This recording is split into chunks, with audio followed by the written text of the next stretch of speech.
Black Widow. This is a spoiler review. I have a non-spoiler review in my blog, soundedbettermyhead.com. I am giving this movie a 3 out of 5. I thought the first 2/3 of the movie were pretty good.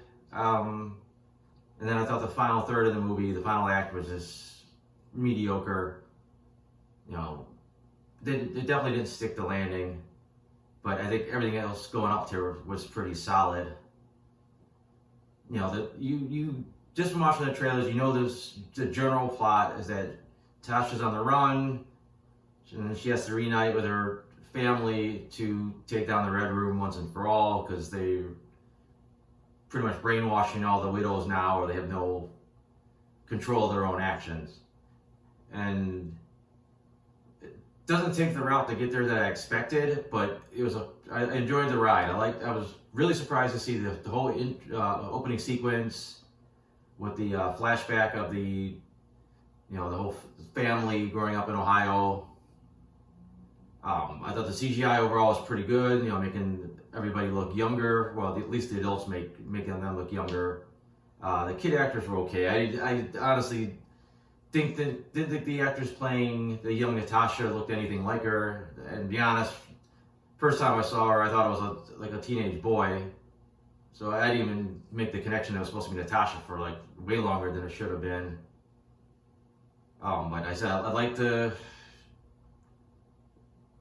They could have maybe done a little bit more detail what was going on. I know some of the stuff they were saving for later in the movie, like some reveals, but it was a little bit confusing exactly what was going on. But I think that was the intention. But other than that, it was a good sequence. For whatever reason, I really dug the opening credits. I liked the way the music played over the images and these girls basically being trafficked by this evil government organization, and some of them are dying during the experimentations, and it was just, I don't know, you could kind of see the tragedy and the loss of innocence and all this stuff going on just through the little montage, and I thought that was pretty well done. And then the current day stuff was fine. Tasha taking off after Civil War. Started getting a little impatient because the movie's really picks up when she starts hanging out with her family, meets up with Yelena and all that. And I think it doesn't help that she really didn't have a specific plan. It's kind of like, oh, I'm just gonna hang out in this little beat up RV for a while while lying low. And then I was actually pretty surprised how quickly she got thrown back into the plot, and then Taskmaster showed up a lot faster than I thought, and that basically throws her into the story that I wanted to see. And like I said, I think all the interaction with Yelena were great. I thought Florence Pugh was awesome in the role. I really dug her take on the character. She had a lot of there was a lot of, she's tough, she's a badass, she's an assassin, but there was a lot of vulnerability in there, and you could still see a lot of that little girl for the start of the film that basically had everything, her whole world was just a lie that she didn't really know was a lie, or she didn't understand was a lie, and had it all pulled away from her. So I was digging all that. I was actually pretty surprised that the one big action sequence was pretty early on. It turned out to be the prison break.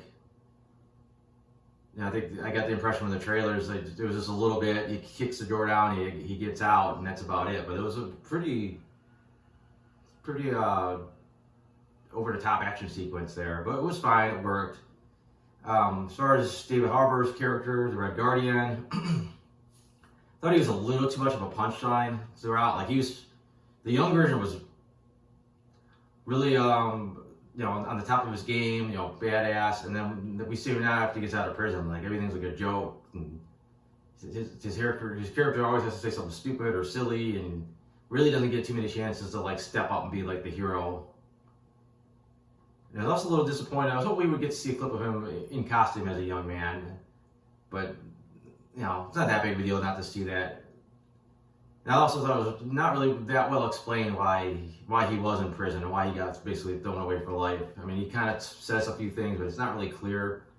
It'd be nice to know there was another reason that was a little more weight to it, especially for the story they were telling.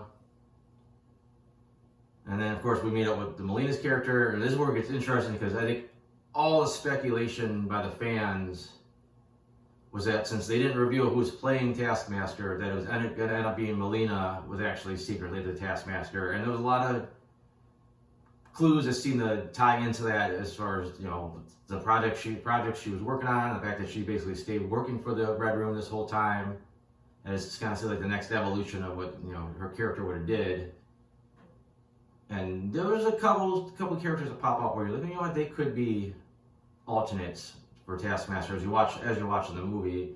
And then when you finally see her and Taskmaster together, and you know, okay, it really is somebody else.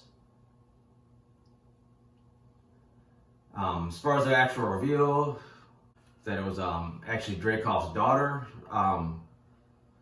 Definitely, it worked for the story they were telling, and I thought that was a great callback to that little line from the Avengers where Loki mentions Dreykov's daughter being basically a sin that Natasha was trying to atone for.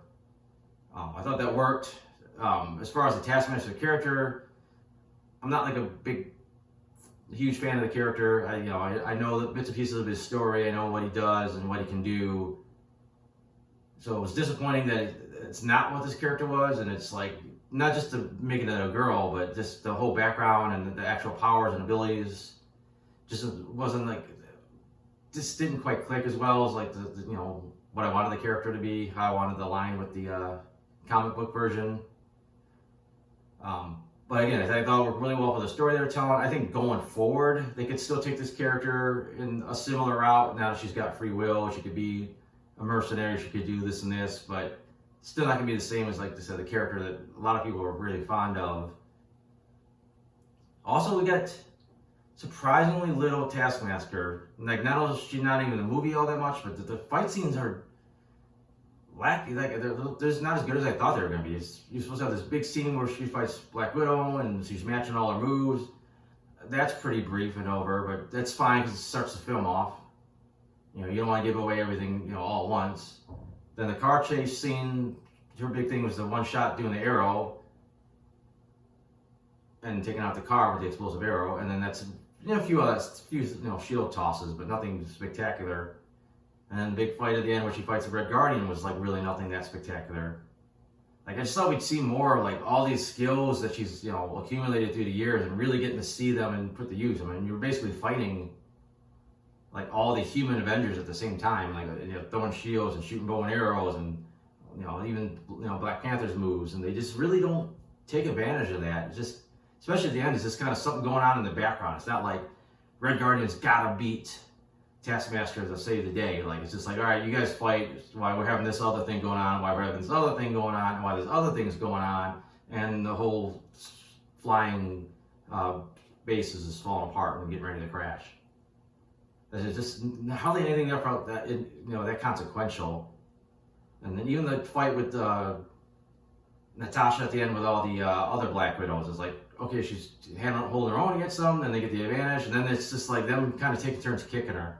Like, one of them hold her down, the other ones take turns kicking her. They all got these weapons. They could have killed her like easily. And instead, it's like, all right, let's just kick her for a while, and then they throw the cure in the air, and everybody's back to normal.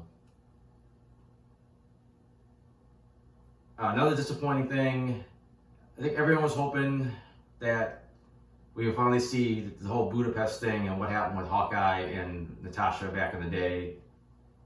Like, we didn't even get a Hawkeye cameo. You know, you hear his voice in one scene, you see, you know, some pictures and some videos of him from, you know, other stuff, but he's not really in it. You know, we do get the gist of what happened in Budapest, but it would have been really cool to see more of it. You know, the only clip we see is the one where she blows up, where Dreykov and his daughter are hanging out. I mean, there was a couple other incidents where, like, I really rather like to see where they told instead of shown, and like, it was a little disappointing. Like, there's a couple things, man, I really want to see that, and then they just kind of tell you, and it just kind of gets brushed off. And I said, just the whole third act in general was just kind of a mess. Like, this, I said, this is so much shit happening. This stuff's flying everywhere and blowing up. And you know Natasha's gonna, you know, be fine. And this whole skydive thing was nothing special. Just a lot of CG and flying debris, and I don't know, it really was very low stakes.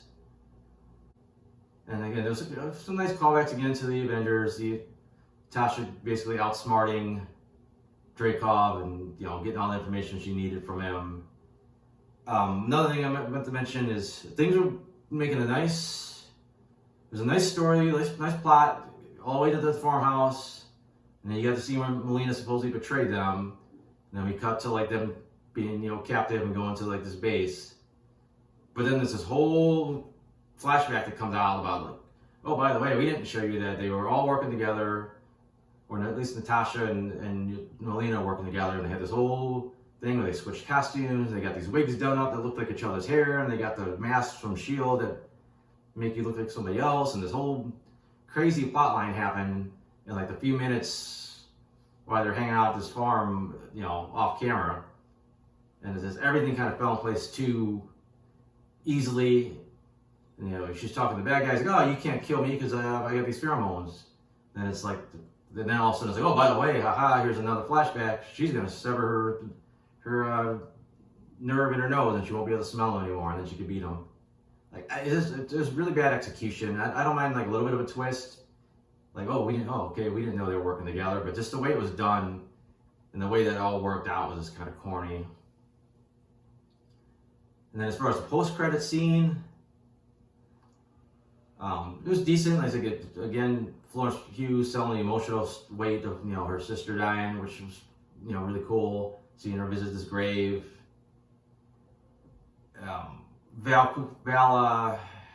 Contessa coming in a little bit over the top, a little corny, but still kind of worked with the character they established in Falcon and the Winter Soldier.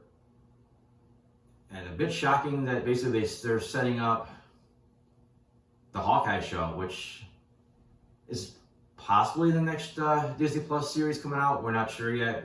We know it's either going to be that or Ms. Marvel. Neither one has a release date besides late 2021. I don't know. It wasn't like anything to get too excited about. Like, it's like, okay, she's supposed to be hunting Hawkeye, whatever that, what's that going to do with anything?